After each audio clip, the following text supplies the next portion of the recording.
Hezbollah का Israel पर सबसे बड़ा हमला। 4 सैनिकों की मौत से दहला इजराइल।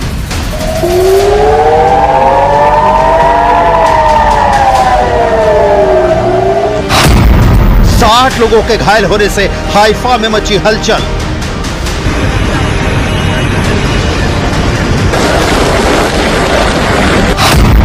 नसरल्लाह मारा गया लेकिन हिजबुल्लाह जिंदा है।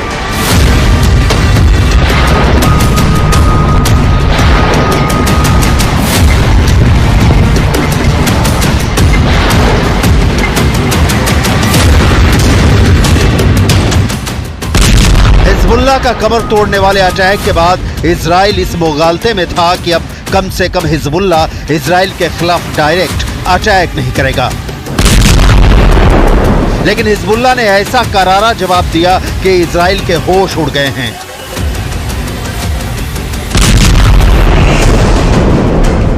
रक्षा मंत्री Yoav Gallant, army chief Herzi Halevi दौरे पर हैं। हिजबुल्लाह ने गोलानी ब्रिगेड के ट्रेनिंग कैंप पर जबरदस्त हमला किया है। हमला इतना जोरदार था कि इजरायली डिफेंस फोर्स के 4 सैनिकों की मौत हो गई। हिजबुल्लाह ने इजराइल पर हमला उस दिन किया जिस दिन अमेरिका ने third missile defence system Israel की सुरक्षा में तैनात करने की घोषणा की। यह हमला किसी रॉकेट या मिसाइल से नहीं बल्कि ड्रोन से किया गया। यह हमला इतना सटीक था कि इजराइल को भी मानना पड़ा कि इस हमले की वजह से उसे भारी नुकसान उठाना पड़ा है। हिजबुल्लाह के छोड़े 2 ड्रोन में से एक को इजराइल के एयर डिफेंस सिस्टम ने इंटरसेप्ट किया यानी रोकने में सफल रहा, लेकिन दूसरा drone Golani brigade training base पर तबाही मचाने में कामयाब रहा।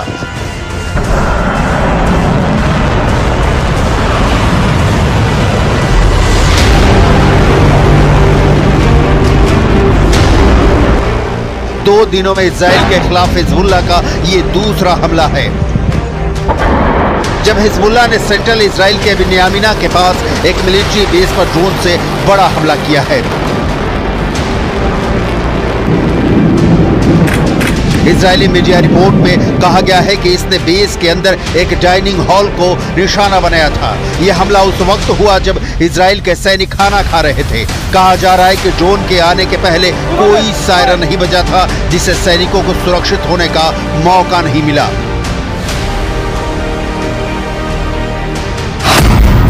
हिजबुल्लाह के इस ड्रोन अटैक में सार्जेंट ओमरी टमारी उम्र 19 साल, सार्जेंट योसफ हीब उम्र 19 साल, सार्जेंट योआव एगमॉन उम्र 19 साल और 19 साल के ही सार्जेंट एलोन एमेटे की मौत हो गई। ये सभी गोलानी ट्रेनिंग बेस पर तैनात थे।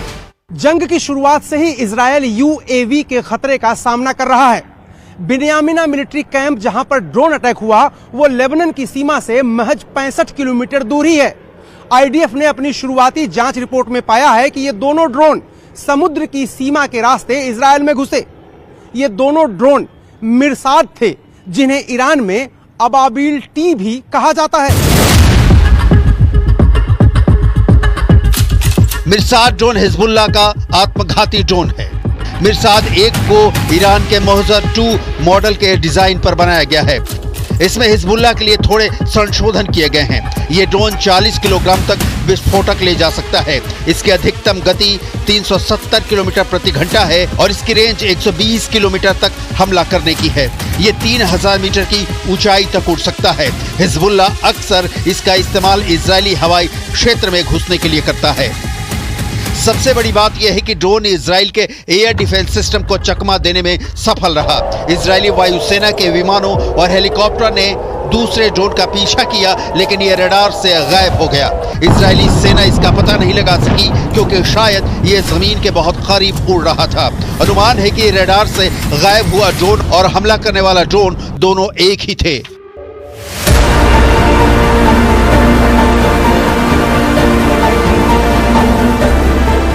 फिलहाल इजरायली सेना इसकी जांच कर रही है। תוצאות קשות, יש נפגעים. בשלב שאנחנו נמצאים פה עכשיו שליטה מבצעית מלאה על האירוע. כל הנפגעים פונו לבתי החולים. אנחנו עכשיו עסוקים בליצור קשר עם משפחותיהם. כל החיילים בבסיס הונחו להתקשר הביתה ולעדכן את משפחותיהם שהם בסדר. कोई सायरन भी नहीं बजा, जिसकी आवाज हमला होने के बाद हाइफा शहर की सड़कों पर सुनाई पड़ रही है। लिहाजा सैनिकों को संभलने का मौका भी नहीं मिला। जिस बिन्यामिन मिलिट्री बेस पर गोलानी ब्रिगेड को हिजबुल्लाह ने टारगेट किया, उसकी डिटेल भी देखिए। गोलानी ब्रिगेड इजरायली पैदल सेना का ही हिस्सा है। इसका गठन 28 फरवरी 1948 को हुआ था, जब ऊपरी गलील में लेबानोनी ब्रिगेड को 2 छोटे ब्रिगेड में विभाजित किया गया था। ये आईडीएफ में सबसे अधिक सुसज्जित ग्राउंड सेना इकाइयों में से एक है। इस ब्रिगेड को ग्राउंड ऑपरेशन को अंजाम देने के लिए जाना जाता है। 1948 के अरब इजरायली युद्ध के बाद गोलानी ब्रिगेड ने 1950 के दशक में कई ऑपरेशनों को अंजाम दिया। इजराइल पर ताजा हमले ने यह क्लियर कर दिया है कि इजराइल के इस दावे में 100% सच्चाई नजर नहीं आ रही है कि उसने हिजबुल्लाह के सारे टॉप कमांडर मार गिराए हैं और हिजबुल्लाह के ठिकानों पर लगातार हमले कर उसे करीब करीब ध्वस्त कर दिया है। इस बीच इजराइल में ईरान किस तरह से एक्टिव है, ग्राउंड जीरो से ताजा रिपोर्ट भी देख लीजिए। ईरान के लिए काम करने के शक में एक पति पत्नी को तेल अवीव में पकड़ा गया। इनको इजराइल के बड़े अधिकारियों को जान से मारने की जिम्मेदारी सौंपी गई थी। इनको कारों में आग लगाने का भी जिम्मा दिया गया था और कुछ हफ्ते पहले ही इनकी टेलीग्राम के जरिए भर्ती की गई थी। हिजबुल्लाह ने इजराइल के पोर्ट सिटी हाइफा को टारगेट कर रखा है। कुछ हफ्तों में सबसे ज्यादा रॉकेट हाइफा पर ही दागे गए हैं। दावा किया जा रहा है कि 10 प्रोजेक्टाइल लेबनान की सीमा से हाइफा की तरफ दागे गए हैं, जिनमें से ज्यादातर रॉकेट को इंटरसेप्ट कर लिया गया है, जबकि बाकी रॉकेट खुले इलाकों में गिरे हैं। इजराइल के हाइफा से आया एक चौंकाने वाला वीडियो देखिए। ये वीडियो हाइफा के होलसेल मार्केट का है, जहां लोग कामकाज में जुटे हैं, लेकिन तभी अचानक एक मिसाइल का टुकड़ा यहां गिरता है और यह शख्स घायल होने से बाल बाल बच जाता है। हिजबुल्लाह के हमले का करारा जवाब। इस बीच इजरायली एयरफोर्स ने दक्षिणी लेबनान में बहुत बड़ा हमला किया है। हिजबुल्लाह के 200 ठिकानों को तबाह कर दिया है। इन ठिकानों में launchers, anti tank launching position, military building और हथियार डिपो को टारगेट किया गया है। ये तस्वीर लेबनान के नबातीह की है, जहां कमर्शियल मार्केट पर भीषण हमला किया गया है। दक्षिणी लेबनान के नबातीह में भयानक तबाही हुई है। शहर में दूर दूर तक कोई नहीं दिखाई दे रहा है। सिर्फ तेज रफ्तार गाड़ियां और इजराइल के हमलों का बारूद सड़कों पर देखा जा सकता है। नबातीह दक्षिण लेबनान का एक बेहद अहम शहर है, लेकिन अब यह शहर किसी शमशान में तब्दील हो चुका है। लेबनान के नबातीह में जबरदस्त बमबारी हुई है। न्यूज़ 18 संवाददाता रिफत इस वक्त उसी इलाके में हैं। कैसा है नबातीह का हाल, आपको दिखाते हैं। नबाती बहुत ही अहम शहर है साउथ बेरूत में, और ये बॉर्डर के साथ का एरिया है, और अभी भी ऊपर से जो है वो इजरायली ड्रोन घूम रहे हैं। मैं पूरी तरह से दिखाने की कोशिश करूंगा कि क्या कुछ तबाह हुआ है। ये नबाती का एरिया है और नबाती एक बड़ा मार्केट है, और इस मार्केट में अब हर तरफ से बर्बादी हुई है। यहाँ आप मुश्किल से ही किसी शख्स को देखेंगे। सारे लोग यहाँ से निकल चुके हैं, सिर्फ कुछ रेस्क्यू ऑपरेशन वाले लोग हैं। बाकी ये आप देख सकते हैं यहाँ पे क्या है हाल। सब कुछ यहाँ पे तहस नहस हो गया है। गाड़ियाँ, ये स्ट्रीट्स और ये सब तबाह हो गया है। ये देखिए, लेबनान का विध्वंस तय दिख रहा है, लेकिन इजराइल पर हिजबुल्लाह ने जिस तरह से हमला किया है, उसने सारे सवाल खड़े कर दिए हैं कि इजराइल इस इंतजार में बैठा है कि वो ईरान के खिलाफ पलटवार करेगा। और आलम यह है कि ईरान के प्रॉक्सी हिजबुल्लाह के हमले से ही इजराइल खुद को सुरक्षित नहीं रख पा रहा।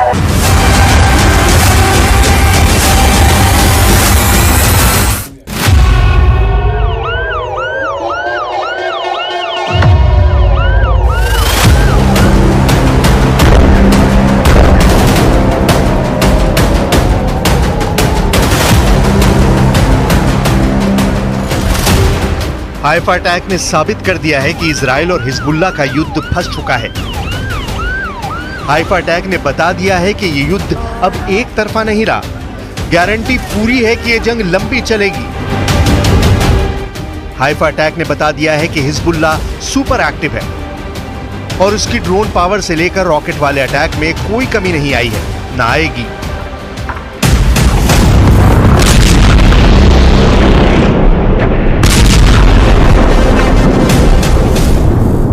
हाइफा में इजरायली अड्डों पर जिस तरह हिजबुल्लाह के ड्रोन फटे, वो नेतन्याहू की आर्मी के लिए बहुत बड़ा झटका कहा जा रहा है। हिजबुल्लाह का C3 इस वक्त इजराइल के लिए सबसे बड़ा खतरा बन गया है। C3 का मतलब 3C।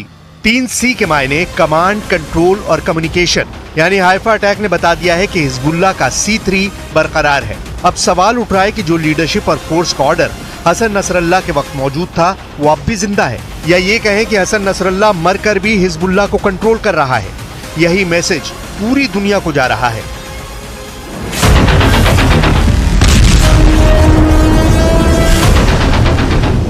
हिजबुल्लाह को बैरूत से अब भी ऑर्डर मिल रहा है, इसमें कोई शक नहीं। ना ही उसकी कोई कम्युनिकेशन लाइन टूटी है।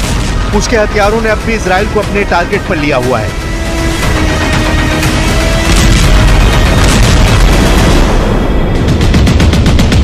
ये सब तब देखा जा रहा है जब दक्षिण बैरूत को मिटाने के लिए इजराइल लगातार हमले कर रहा है। दक्षिण बैरूत की कोई सड़क ऐसी नहीं बची जहां पर गिरी हुई बिल्डिंग का मलबा नहीं नजर आता। लेबनान में इजराइल की बमबारी से 2300 से ज्यादा लोग मारे जा चुके हैं, जबकि घायलों की तादाद 11,000 पहुंच चुकी है। बेरूत ने पिछले कुछ दिनों से जिस तरीके की बमबारी देखी है, उससे लगता था कि दहिया इलाके से हिजबुल्लाह को काफी नुकसान पहुंचा है। लेकिन अब हाइफा पर अटैक करके हिजबुल्लाह ने बता दिया है कि वो अब भी इस युद्ध में बराबर हमले करने की ताकत रखता है। हिजबुल्लाह का कोई हेडक्वार्टर नहीं है, हिजबुल्लाह का कोई बड़ा कमांडर सामने नहीं है, लेकिन फिर भी हिजबुल्लाह के हमले इस्राइल पर तेज हो रहे हैं।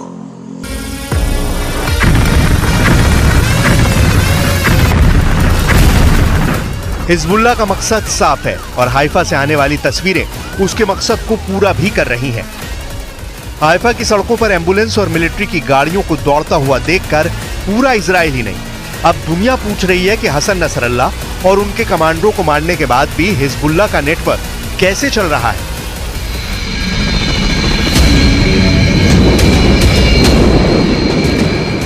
हेलीकॉप्टर से घायल इजरायली सैनिकों को एयरलिफ्ट करने की तस्वीर पूरी दुनिया में वायरल हो रही है। हिजबुल्लाह के पास एयरफोर्स नहीं है, लेकिन वो ड्रोन से हमले करके ये बताना चाहता है कि वो इजराइल को बराबर का जवाब देना चाहता है। हिजबुल्लाह साबित करना चाहता है कि इजराइल दक्षिण लेबनान में घुसकर जो ऑपरेशन कर रहा है, उसका जवाब वो हाइफा में दे रहा है। इन दोनों तस्वीरों में एक तरफ इजराइल बहुत मजबूत नजर आ रहा है जब वो हिजबुल्लाह के गढ़ में जमीनी अटैक कर रहा है, तो दूसरी तरफ हाइफा में उसके पूरे डिफेंस सिस्टम की पोल खुलती हुई नजर आ रही है।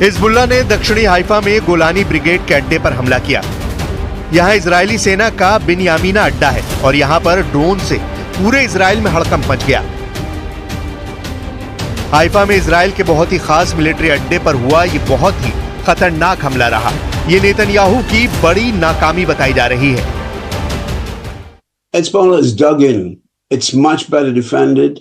It's much better forces. They've got much better trained by the Iranians, and they've got tremendous faith. I probably think they will fight on. They'll take a few days to reorganize the command and control, because that has been utterly destroyed by very good Israeli intelligence and incredible.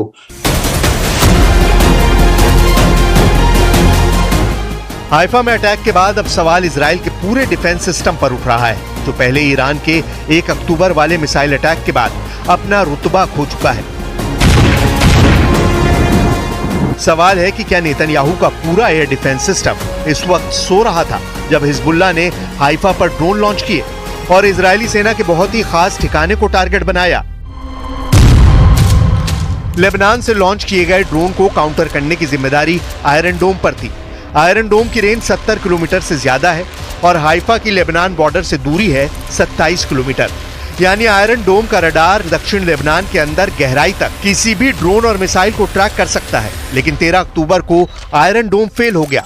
वो Hezbollah के drone को track नहीं कर पाया और Hezbollah के drone ने Israel के मिलिट्री ठिकानों पर ऐसा बारूद बरसाया कि सदमा तेल अवीव तक लगा है। כל הנפגעים פונו לבתי החולים. אנחנו עכשיו עסוקים בליצור קשר עם משפחותיהם. כל החיילים בבסיס הונחו להתקשר הביתה ולעדכן את משפחותיהם שהם בסדר. हिजबुल्लाह ने जिस जगह पर ड्रोन अटैक किया वो बिन्यामिना मिलिट्री कैंप है। बिन्यामिना मिलिट्री कैंप लेबनान की सीमा से 65 किलोमीटर दूर है। यानी हिजबुल्लाह ने 65 किलोमीटर से भी ज्यादा दूरी से एक ड्रोन अटैक किया जो सफलतापूर्वक जाकर अपने निशाने पर लग गया। उस दौरान उत्तरी हाइफा में तैनात आयरन डोम भी उसका पता नहीं लगा पाया। तभी तो इजरायल की एयर सीमा में बिना किसी रोक टोक के ये ड्रोन बिन्यामिना मिलिट्री कैंप पहुंचता है और वहां बड़ा धमाका कर देता है।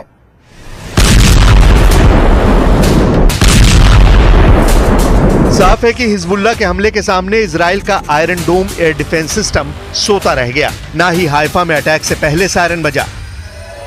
यह हाइफा की तब की तस्वीरें हैं जब हिजबुल्लाह का अटैक हो गया और फिर सेना ने अलार्म बजाना शुरू किया।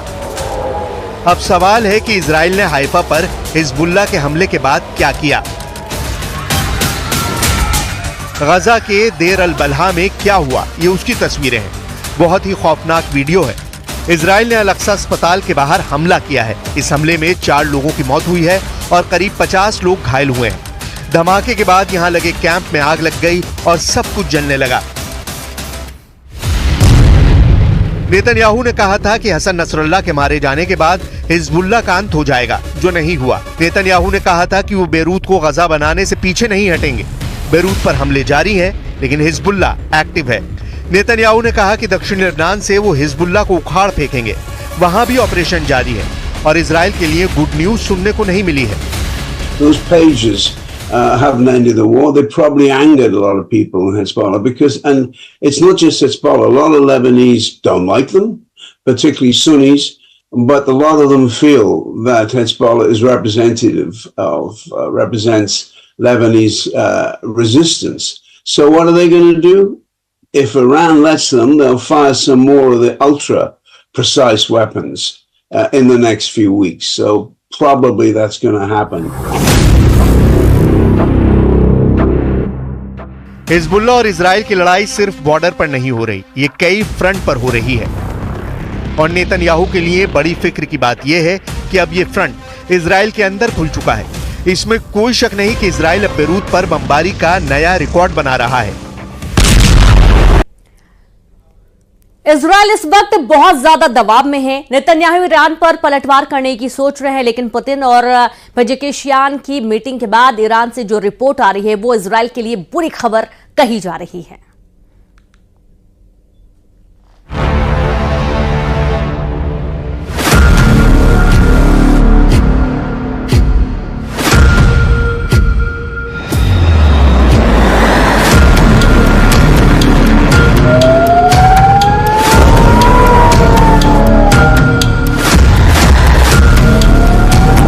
इंसानों की यहां कोई भी साथ नहीं है।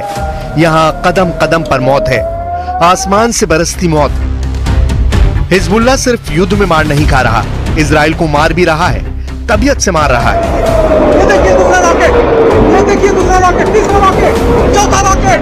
मार इतनी भयानक है कि उसका trailer news 18 India reporter Arun Singh और वीडियो जर्नलिस्ट राकेश नेगी ने कैमरे में कैप्चर की है। ये शोर सुनिए, रॉकेट की रफ्तार देखिए, फिर धमाके का असर खुद ब खुद समझ सकेंगे। कलेजा थर्रा देने वाले दृश्य अब इजराइल में दिख रहे हैं।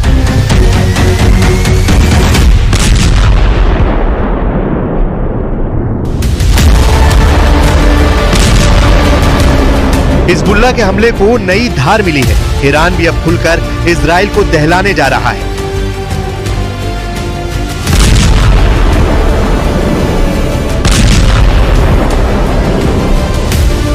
वजह, ईरान को अब एक ऑर्डर पर मिलेगा हर हथियार। खामनेई की डिमांड पर रातों रात मिलेगी हाइपरसोनिक मिसाइल। कुछ फोर्स जब चाहे उसे मिल जाएगा सुपरसोनिक आसमानी लड़ाका।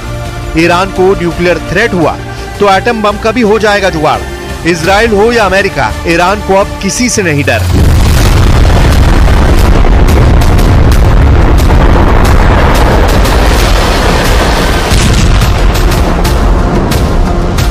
ईरान कभी भी इजराइल से नहीं डरा। ईरान ने हर बार इजराइल के हमले का जवाब दिया। ईरान ने बम के बदले मिसाइल से दहलाया, लेकिन अमेरिका के वॉर जोन में आने के बाद से ईरान की जमीन खिसक गई थी। ईरान को सुपर पावर के जंगी बेड़े डरा रहे थे। ईरान को न्यूक्लियर बमों से लोडेड फाइटर जेट से बचने का कोई रास्ता ही नहीं मिल रहा था।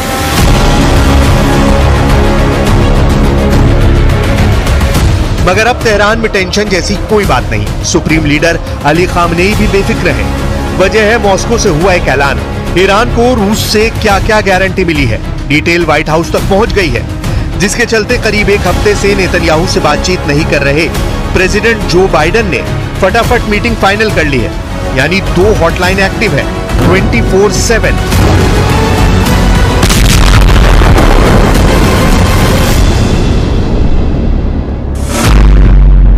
तेहरान और मॉस्को की हॉटलाइन पर इजराइल के हमले से निपटने का प्लान बन चुका है।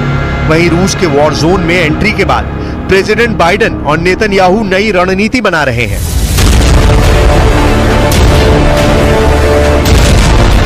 लीडर्स की वॉर प्लानिंग से अलग युद्ध के मैदान में खून खराबे की लिमिट क्रॉस होती जा रही है। हिजबुल्लाह के रॉकेट धमाके हाइफा में हाहाकार मचा रहे हैं।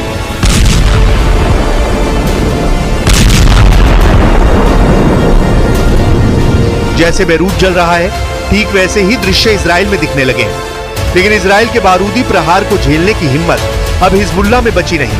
हिजबुल्लाह सीज फायर की दहाड़ लगा रहा है।